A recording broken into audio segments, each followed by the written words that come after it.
ओम शांति। आप सबको फिर से स्वागत है आपके ही चैनल अंतरात्मा को पहचाने, क्योंकि सत्य हमारे अंदर है। तो आज एक और सत्य की बात को लेके आता हूं मैं आपके सामने। ये एक और वरदान परमपिता परमात्मा स्वयं हम बच्चों को कहते हैं अपने वरदान में, सदा कल्याणकारी भावना द्वारा गुणग्राही बनो। तो सदा कल्याणकारी भावना द्वारा गुणग्राही बनने वाले अचल अडोल भव। तो इसमें कुछ मुख्य शब्द जो हमें ध्यान देने हैं। सदा कल्याणकारी भावना गुणग्राही बनने वाले अचल अडोल भव। विस्तार में जाते हैं। अपनी स्थिति, यहाँ पे हम बात करें अपनी मानसिक स्थिति के बारे में, अचल अडोल बनाने के लिए सदा गुणग्राही बनो। तो जिस तरीके से हम अपने जीवन काल में धन संपत्ति कमा करके अपनी भौतिक जगत की स्थिति को, या भौतिक स्थिति को, अपनी दुनियावी स्थिति को अपनी हम कैसे अचल अडोल बना देते हैं, ताकि कोई भी अगर बहुत ज़्यादा कहीं पे खर्चा हो, चाहे कोई अगर बीमारी आए तो हमारे पास में धन हो, चाहे कोई नया कोई प्रोजेक्ट करना पड़े, हमें कोई विस्तार करना पड़े अपने जीवन काल में, घर बनाना पड़े या गाड़ी खरीदनी पड़े, तो हमारे पास में भौतिक चीज़ों को पाने के लिए धन संपत्ति हो, ताकि हम अचल अडोल महसूस करें। लेकिन आज हम बात कर रहे हैं इस मानसिक अचल अडोल होने की स्थिति को कैसे बनाए रखें। तो परमपिता परमात्मा कहते हैं इस वरदान में, अपनी स्थिति अचल अडोल बनाने के लिए सदा गुणग्राही बनो। अब आप समझें इसको कि हम कहते हैं कि परमपिता परमात्मा को हम क्यों पूछते हैं, उनको क्यों याद करते हैं, क्योंकि उनकी स्थिति सदा ही शांत, सदा ही शक्तिशाली, सदा ही अचल अडोल है। वो सदा प्रेम के सागर, शांति के सागर, गुणों के सागर हैं, शक्तियों के सागर हैं। हमें मुक्ति, जीवन मुक्ति का रास्ता दिखलाने वाले, हमें पत्थर से सोने जैसा बनाने वाले, हमारी बुद्धि को पवित्र बनाने वाले हैं। हम उनकी इतनी महिमा क्यों करते हैं? क्योंकि वो गुणों के सागर हैं। उनके मन में एक भी संकल्प अवगुण का, अपवित्रता का कभी नहीं आता। वो हम बच्चों को देखते हुए भी सदा अचल अडोल रहते हैं। उन्हें पता है कि हम बच्चे उनके मैले हो गए हैं, अपवित्र हो गए हैं। हम इस कल युग में हैं। कलयुग में कला कलेश है, घर घर में झगड़ा है, क्योंकि हम गुणों की जगह अवगुण अपनाने शुरू कर दिए हैं। तो परमपिता परमात्मा हमें बच्चों को मैला होकर देखते हुए भी वो सदा अचल अडोल क्यों रहते हैं? आगे विस्तार में जाते हैं। परमात्मा समझाते हैं इस बात को।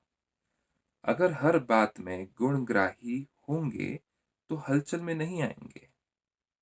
तो जैसे हम धन संपत्ति को अपने जीवन में लेके आते हैं, मेहनत करते हैं ताकि हम भौतिक अवस्थाओं में हिले ना, उसी तरीके से परमात्मा कहते हैं कि अगर हम गुणों को देखना शुरू करें औरों में, जिस तरीके से हम किसी भी चीज़ को खरीदते समय हम गुण अवगुण को देखते हैं, क्वालिटी जिसको कहते हैं, अच्छी क्वालिटी का सामान है कि मीडियम क्वालिटी का सामान है कि बुरी क्वालिटी का सामान है।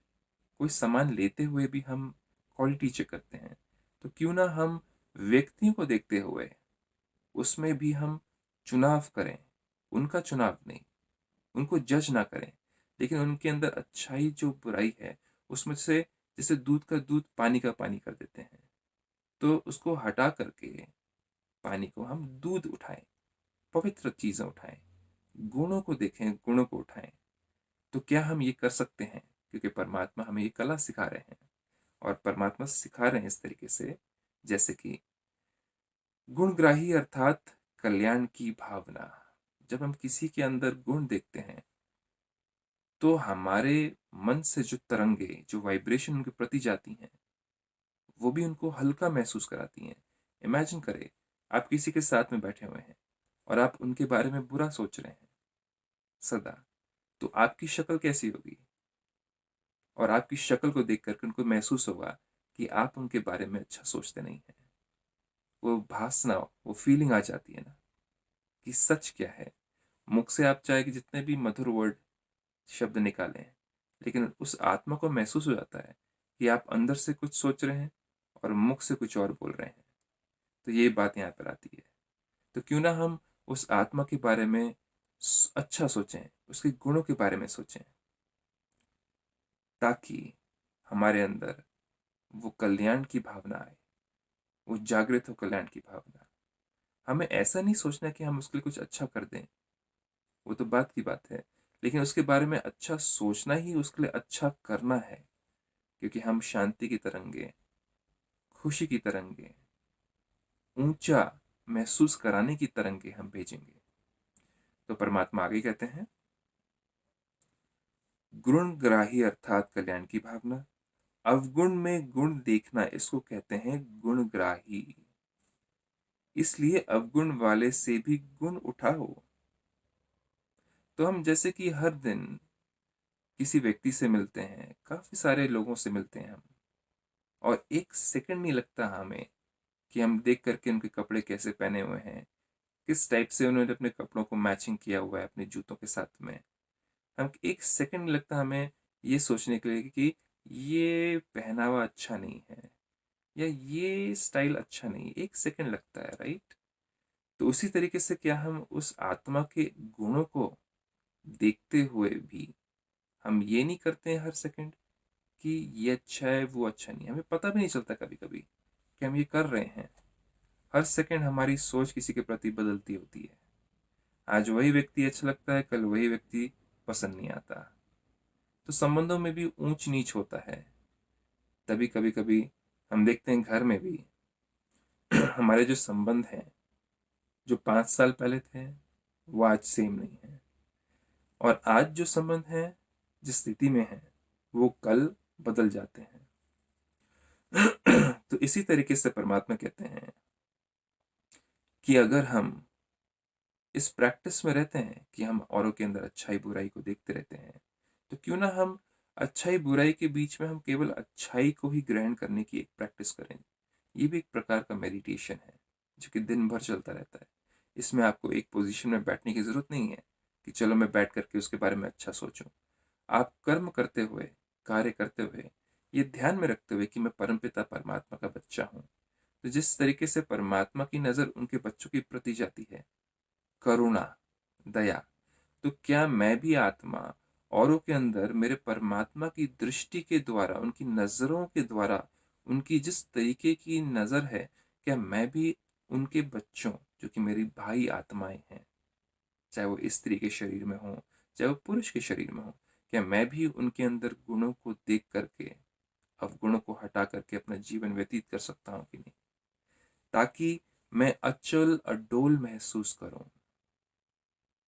तो ये भी एक संपत्ति है, गुणों को अपनाना, ताकि मेरा मन शांत, सुखी रहे। एक छोटी सी एक टिप्पणी करता हूं यहाँ पर। आप सोचें, आप अपने घर से 5-6 महीने दूर गए हुए हैं, आप काफी दूर गए हुए हैं, आप अपनी सुख सुविधाओं से काफी दूर हैं, जो कि आपको अपने घर में महसूस होती है।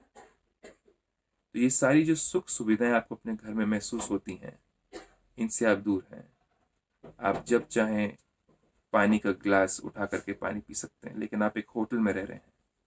तो आप जब ये होटल में रह रहे हैं, तो क्या आपको सारी सुख सुविधाएं एक सेकंड में मिलती हैं? नहीं। तो इसी तरीके से अगर आप सोचें कि आप 5-6 महीने अपनी सुख सुविधाओं से दूर रह करके अचल अडोल रह नहीं पाते हैं, आपका मन हमेशा अपने घर को याद करता है। उसी तरीके से जो हम आत्माओं की ओरिजिनल क्वालिटी है, जो कि परमपिता परमात्मा से मैच करती है, मिलती जुलती है, जिसमें हमारे अंदर धैर्यता, जिसमें हमारे अंदर मधुरता, पवित्रता, सहनशीलता, जैसे कई गुण हैं, 36 गुण, जिनकी डिस्क्रिप्शन मैंने इस वीडियो में दी हुई है।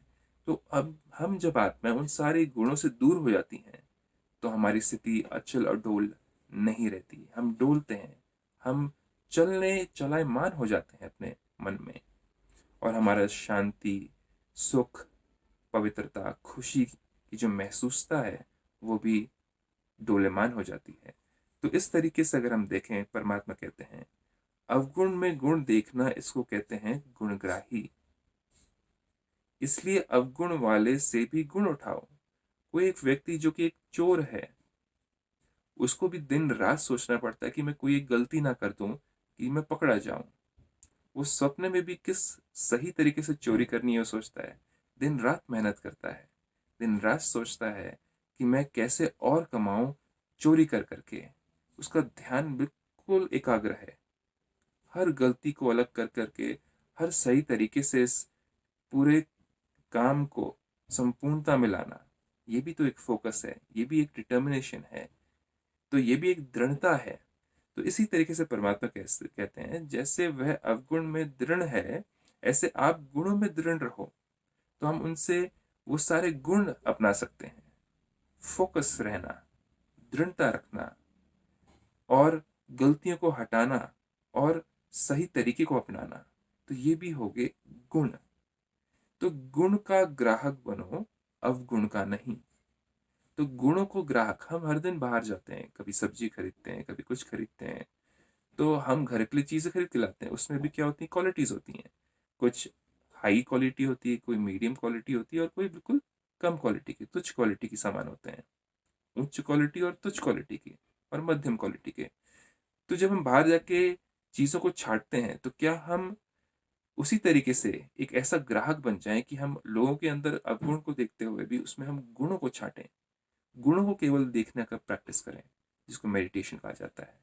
तो आज मैं आपसे यही कहूंगा कि आप ब्रह्म कुमारी इस ईश्वरीय विश्वविद्यालय, जो आपके घर के पास ही होगा कहीं ना कहीं, आप जाएं वहां और इस कला को सीखें, जिसको हम मेडिटेशन कहते हैं, जिसको हम राजयोग कहते हैं। आप वहां पे जाकर निशुल्क फ्री में मेडिटेशन सीखें, कला को सीखें, परमात्मा से आत्मा और परमात्मा का मन कैसे जुड़ता है इसको सीखें, ताकि आपके अंदर वो सारे गुण आ जाएं जो परमपिता परमात्मा में है। ओम शांति। Take care.